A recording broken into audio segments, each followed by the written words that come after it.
Bible నుంచి మీకు చూపించాలనుకుంటున్నాను. 103వ కీర్తన 5వ వచనం చూడండి ప్రియులారా.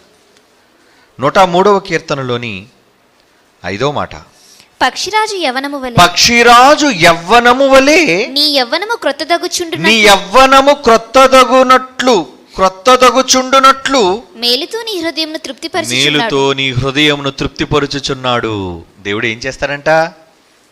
నిజంగా నువ్వు యెహోవా కొరకు ఎదురు చూచిన వాడవైతే, దేవుని కొరకు నువ్వు కనిపెట్టిన వాడవైతే దేవుడు ఏం చేస్తానంటున్నాడు?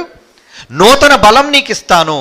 అలాగే నీ యవ్వనం, పక్షిరాజు యవ్వనము వలె నీ యవ్వనము క్రొత్తదగుచుండునట్లు మేలుతో నీ హృదయమును తృప్తిపరుచుచున్నాడు.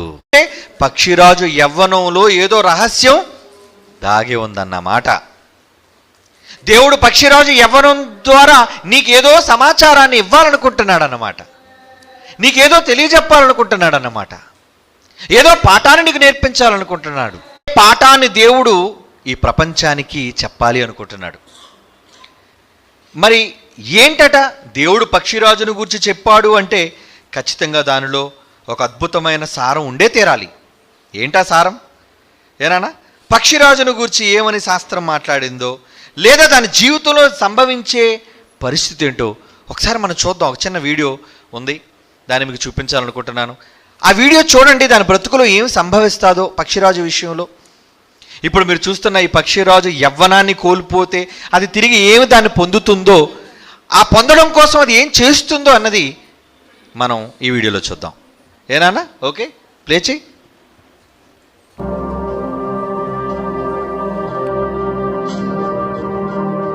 పక్షిరాజును కూర్చోండి. పక్షుల్లో స్లోగా బిల్డానా, ముందుకు రా కొంచెం. నేను ఇంగ్లీష్లో ఉంది కదా, నేను తెలుగులో చదువుతాను. కొంచెం ముందుకు రా,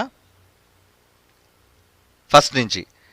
ఇది మరి పక్షిరాజును గూర్చిన దాని జీవిత చరిత్ర. This is the story of an eagle. అవును, మీరు మీరు మీరు వింటుంది నిజమే అంటున్నాడు. తర్వాత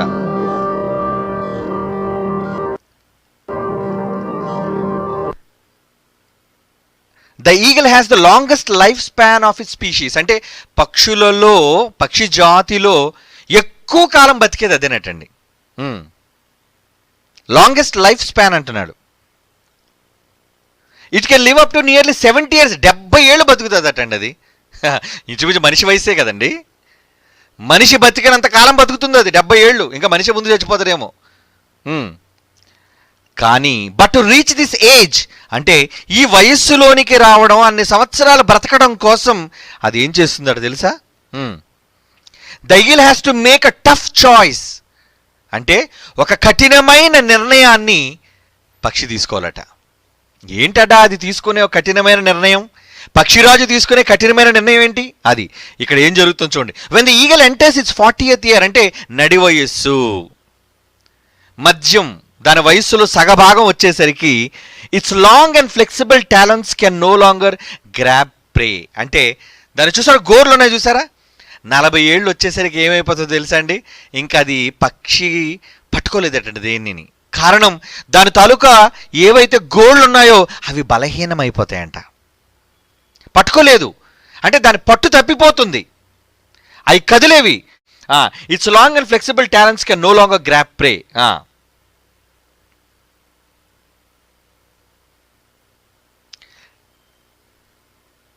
అప్పుడు ఏం జరుగుతుందో తెలుసా అండి? మరి ఆకలి, మరి దానికి ఆహారం ఎలా దొరుకుతుంది? దానికి ఆహారం ఎలా దొరుకుతుంది చెప్పండి? అది పట్టుకోవాలి కదా, సంపాదించాలి కదా. అంటే ఆ వయస్సుకు వచ్చేసరికి దాని గోళ్ళలోని సత్తువ పోయి బలహీన పడిపోయినప్పుడు ఇంకా దేన్ని పట్టుకోలేదు. ముక్కుతో ఏ మోసుకెళ్ళిపోగలదు? దాని చేతుల్లోనే బలం, దాని చేతులతోనే దేన్నైనా పట్టుకోవాలి, దాని ఆహారాన్ని సంపాదించుకోవాలి. కానీ దాని చేతులు బలహీనమైపోయి అప్పుడు ఆ బలహీన దశలో ఆహారం దొరకక ఆకలితో అలమటిస్తుందటండి అది. ఆకలి, ఎందుకంటే దేన్ని పట్టుకోలేకపోతుంది, దాని బలం కోల్పోయింది, ఏది ఎత్తలేకపోతుంది. మరి ఎలా తింటుంది? Leaving the eagle hungry most of the times, చాలాసార్లు అది ఆకలితోనే ఉండిపోద్దటండి. తర్వాత also its long and sharp beak starts to bend. ఇక మూతుందో చూసారా, మనం అనుకుంటున్నాం చూసిన వెంటనే ఇప్పుడు పుట్టినప్పటి నుంచి అలాగే ఉంటుందేమో అనుకున్నాం. కాదర్రా, ఆ పక్షిరాజు దాని జీవితంలో సంభవించేది ఏంటి తెలుసా? వయస్సు పెరిగే కొద్ది ముక్కట వంగిపోతుంటుందట. ఆ ముక్కు చూసారు అలా వంగిపోతుందో, ఆ వంగిపోవడం వల్ల ఏంటంటే ముందు షార్ప్గా ఉన్నప్పుడు టప్పని పట్టుకోగలదు. ముందు వంగిపోవడం వల్ల ఏంటంటే ఏదైనా పట్టుకుందా అన్న ఆ బెండ్ అడ్డొచ్చేస్తుంటుంది, దానికి పట్టుకోలేదు, అది సరిగ్గా దొరకదు.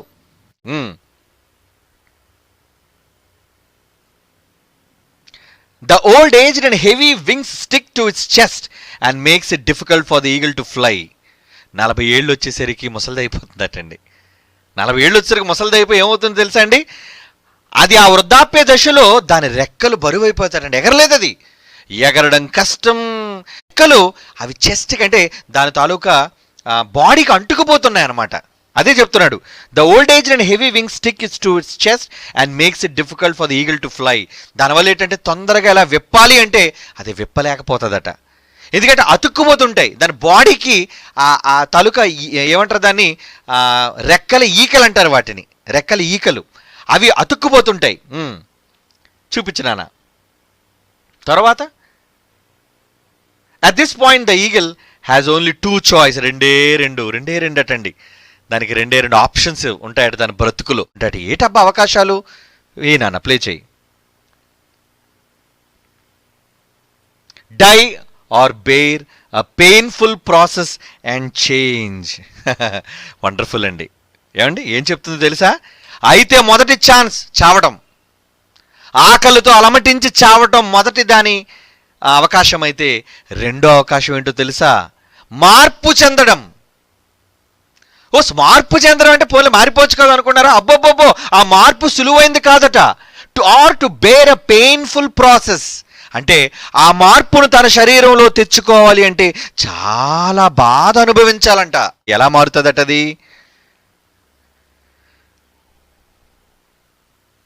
Should the eagle choose pain? ఒకవేళ నిజంగా బాధనే ఒకళ్ళు కోరుకుంటే, this is what she does over the next 150 days.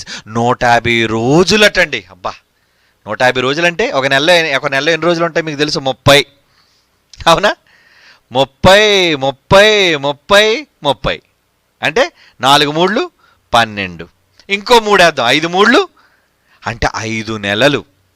అంతేనా? 5 నెలలు కఠినమైన ఒక పద్ధతిలో వెళ్ళాలంట, బాధ అనుభవించాలట. 1 నెల కాదు, 10 రోజులు కాదు, 1 గంట కాదు, 5 నెలల వ్యవధిలో తీవ్రమైన బాధ అనే పరిణామంలోనికి వెళ్ళిపోవాలట. మార్పు ఏంటది? ఒకళ్ళు నిజంగా అది ఎంచుకుంటే, నేను 150 రోజులు కష్టపడైనా సరే నేను తిరిగి బతకాలి అనుకుంటే 150 రోజులు కఠినమైన ముళ్ళబాట దాని ముందుందట. ఏంటా ముళ్ళబాట? ప్లే చేయనా అన్న. ఏం చేయాలో తెలుసా? చూసారా, వడిలిపోయినట్టు అయిపోయింది అది. ముందు అది ఎక్కడికి వెళ్తుంది తెలుసా? The eagle first flies to a mountain top. ఒక ఎత్తైన పర్వతం మీదకి వెళ్ళిపోవాలట. ఒక బండరాంటి చోటు ఉన్న దగ్గరికి అది వెళ్ళిపోవాలి. అక్కడికి వెళ్ళిపోయి ఏం చేస్తుందట? ప్లే చేయనా. It then starts knocking its beak against a rock until it plucks it out and waits for it to break to grow back. ఏం చేయాలటండి?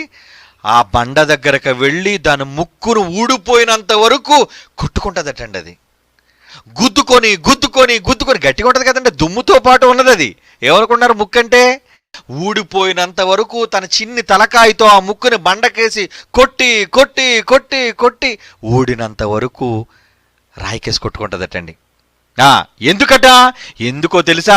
ఎప్పుడైతే ఆ ముక్కు ఊడిపోద్దో, ఇక్కడ ఒక దేవుడు దానికి ఒక అద్భుతమైన అవకాశం ఇచ్చాడు. ఏంటి తెలుసా? నీకు ఊడిపోతే కొత్త ముక్కు వస్తుంది. అదరా దానికి ఇచ్చిన అవకాశం. దాన్ని చేయనన్నా. అప్పుడు ఏం జరుగుతుంది? మరలా కొత్త ముక్కు. Once the new beak forms the eagle starts to pluck out its talents. అప్పుడు ఏం చేస్తాడు తెలుసా? ఇప్పుడు చూడండి, ఇంకొక బాధ. ముక్కు కొట్టుకోవడం ఒక బాధ, ఆ ముక్కు పెరిగినంత వరకు అలాగ మొండు ముక్కుతో ఉండడం. ఎందుకంటే బండ మీదకి వెళ్ళిపోద్ది, కొండ మీదకి. మనుషుల దగ్గర తిరగదు అది, ఎత్తైన ప్రాంతం కదా, కొండను చూసుకుంటుంది, అక్కడికి వెళ్ళిపోద్ది. ఆ ముక్కు పెరిగినంత వరకు ఉండదు. ఏంటి ముక్కు 150 రోజులు అంటున్నాడు కఠినంగా, తిండి లేక నీళ్లు లేక అది పడే ఇబ్బంది. వచ్చేసింది, మెల్లిమెల్లిగా పెరుగుతుంది, కొత్త ముక్కు వచ్చేసింది. వచ్చిన తర్వాత ఇప్పుడు ఏంటి? ఇంకో బాధ ఏంటి? ఇప్పుడు వచ్చిన కొత్త ముక్కుతో దాన్ని గోలు పీక్కోవాలా? అంటే అవి కూడా కొత్త రావాలి. మరి గోర్లను కూడా మొలిచిన కొత్త ముక్కుతో అది బలవంతంగా పీక్కోవడం. తర్వాత when the new talents grow back, the eagle starts plucking out its feathers. ఎప్పుడైతే గోళ్ళు పెరిగాయో ఇప్పుడు చూడండి బొచ్చు పీక్కునే కార్యక్రమం. అంటే దాని రెక్కలకున్న ప్రతి ఈకను కూడా అది ఏం చేయాలి, ముక్కుతోని ఏం చేస్తాట, దాని రెక్కలకున్న ఈకలను పీక్కోవాలట బతుకుంటుండగా. దాని ఇబ్బందిని అదే పడుతూ, దాని కన్నీళ్లను అదే కార్చుకుంటూ, దాని బాధను అదే అనుభవిస్తూ ఏం చేసిందండి, ముక్కును పెరుక్కుంది, గోళ్లను పెరుక్కుంది, ఈకలను పెరుక్కుంది. ఆ పెరుక్కున్న తర్వాత ఏమైంది, when the new talents grow back, the eagle starts plucking out its feathers.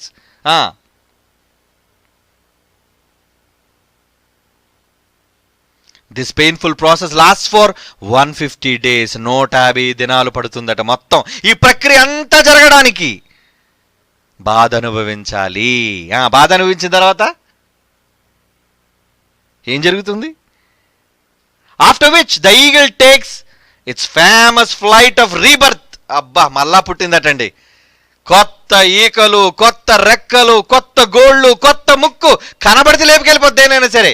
అప్పుడు ఇంకెంతకాలం బతకగలదో తెలుసా, and lives for more than 30 years. ఈ బాధనగానే సహించగలిగితే మరో 30 ఏళ్ళు ఆయుష్కాలం ఉందట దానికి.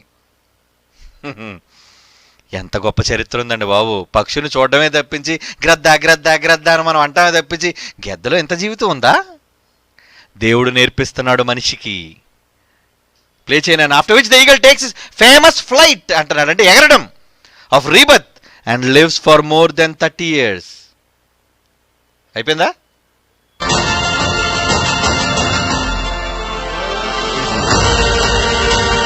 ఓకే ఓకే, ఇప్పుడు చూడండి నాన్న, ప్లే చేయి. ఆహా, ఏంటారా దాన్ని ఎగరటం చూడండి. ఇప్పుడు దాన్ని క్యాచ్ చూడండి ఎలా ఉంటుందో, చూపింది చూడండి. అదర్రా, అబ్బా ఎంత పెద్ద చేపను పట్టిందరు, వండర్ఫుల్. మిస్ అవ్వలేదు చూసారా, కరెక్ట్ టార్గెట్ అనమాట. ఏది మనిషిని వెళ్ళి చేత్తో పట్టుకోమని చూద్దాం, ఎవరైనా పట్టుకోగలడేమో, మనక లేదు. చూసారా దాని గోళ్ళు, అదే బలం. సరిగ్గా నీటి మీదకి రావాలి, ఇది ఆ టైంకి అక్కడికి వెళ్ళాలి, ఆ చేపను పట్టుకోలేని ఎప్పుడైనా మిస్ అయిపోయిందా? ఏంటారా దాని పర్ఫెక్షన్ ఏంటారా, దాని గురేంటారా? అబ్బా, అంటే స్లో మోషన్లో చూపించాడు కానీ మనకు అర్థమైంది. లేదంటేనా మనకు అర్థమవుతుందా? ఏమంటే అంత ఫాస్ట్గా దాని బ్రతుకంతా 150 దినాలు బాధాకరమైన జీవితాన్ని మొసలదైపోయినా, ఆ వృద్ధాప్య దశలో ఎవరు దానికి సహాయం చేయకపోయినా, దాని రెక్కలను పీకుకొని, దాని ముక్కుని పగలగొట్టుకొని, దాని గోళ్లను లాక్కొని తిరిగి నూతనత్వాన్ని సంపాదించిందే అది పక్షిరాజు యవ్వనం. యవ్వనానికి నీకు దేవుడు ఏదో లింక్ పెట్టాడు. ఆ లింక్ ఏంటో, ఆ అద్భుతం ఏంటో నెక్స్ట్ వీక్ మాట్లాడుకుందాం. ఓకే, కళ్ళు